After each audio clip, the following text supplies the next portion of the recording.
Look at that face. I call that the Clint Eastwood face. Bless him. Well, we're doing a bit of sofa swapping. It's better than wife swapping because it costs a lot less, isn't it? Anyway, hello. Today I'd like to take a look at this, which is another of my legendary brochures about the legendary motorcycles of Germany, which I do like a lot, innit? I like them a lot, it's true. So I always dreamt of having one of these. I've probably said this before. When we were driving down on holiday one day in the family car, we were following one of these R100 RSs.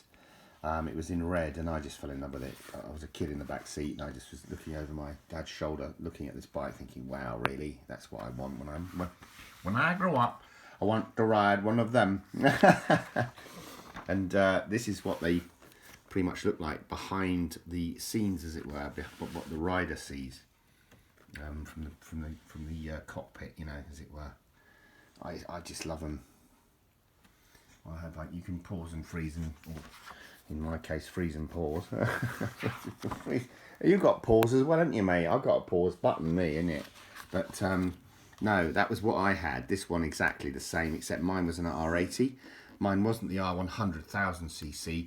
Mine was an R80, and it had these pannier cases on the back of it as well, except I think mine were a bit larger, Miss Moneypenny. No, I'm joking, they were, but I mean, whatever. It's not size that matters, or is it? Anyway, no, this is an American magazine in actual fact. So in the States, they had these slightly different reflectors on the side of these panniers. Funny story, I was riding down Burntwood Lane on the way up, actually up Burntwood Lane, from Wimbledon to Wandsworth Common, where I used to live in southwest London, SW18, back in the 80s. It was the early 90s, sorry. And ultimately, one of these things came skating past my bike, and I thought, good God, Lord Almighty, you know, that looks just like mine. And it was having a sort of moment, you know, having a bit of surfing, dude, you know. and I had to kind of fish it up and hook it back on and very slowly ride home, and then eventually strung it on. You know, the MacGyver version of stringing it on, isn't it? It's got to be strung, it has. It's a very highly strung man.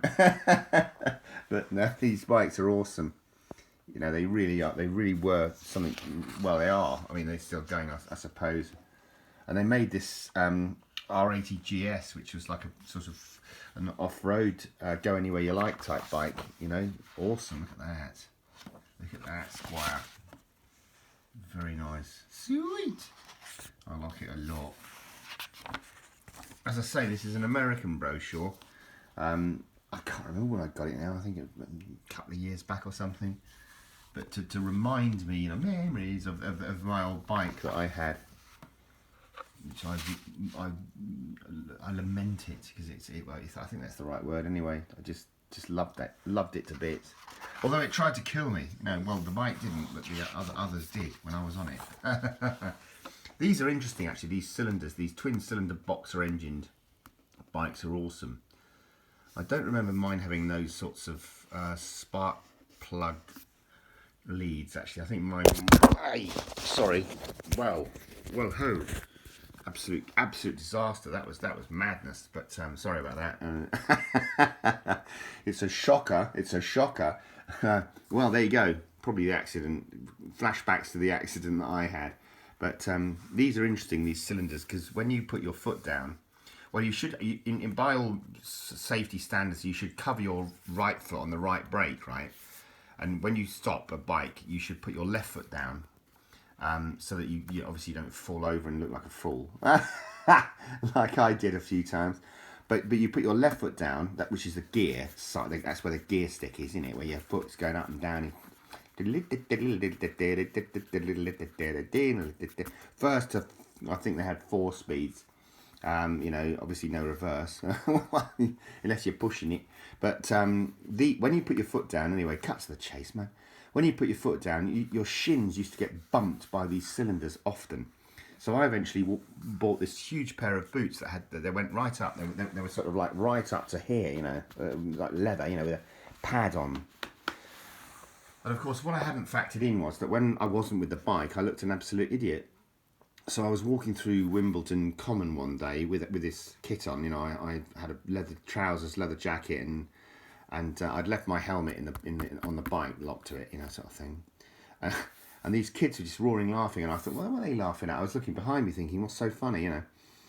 And I realised that because my leathers were so old, I bought them second hand anyway, that the arse on my trousers was like just drooping like a camel's bladder, you know, and that was looking for water. And that with the boots, you know, just must have looked like, I am your friend, I am from another world, you know.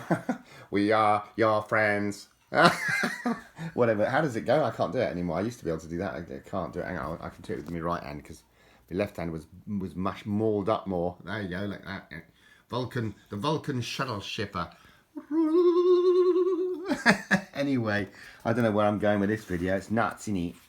But there's a load of good things in there. In fact, that's nice. Sweet. Hello, love. Anyway, look, you had all these bits of extras that you could buy for these bikes. Really nice, a map reading kit, all this sort of thing.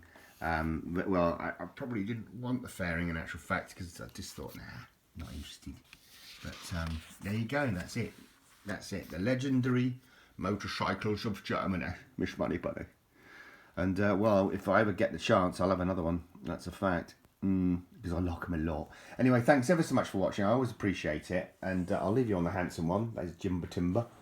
I don't know what he's up to. He's having a sort of waggly moment, aren't you, mate? Isn't he? He's having a wiggle-waggle jobber. It is. It is. He's having a waggly wogglist. It is this little jog. It's the sweetest little creature. He's got a thing on his ear there. I don't know what that is. I'm a bit worried about it. It's a node, isn't it, mate? He says, you can plug that in, Dad, and recharge my brain. He said, then I'll have to eat some more food. So there you go. All the very best wishes. Thank you. Cheers.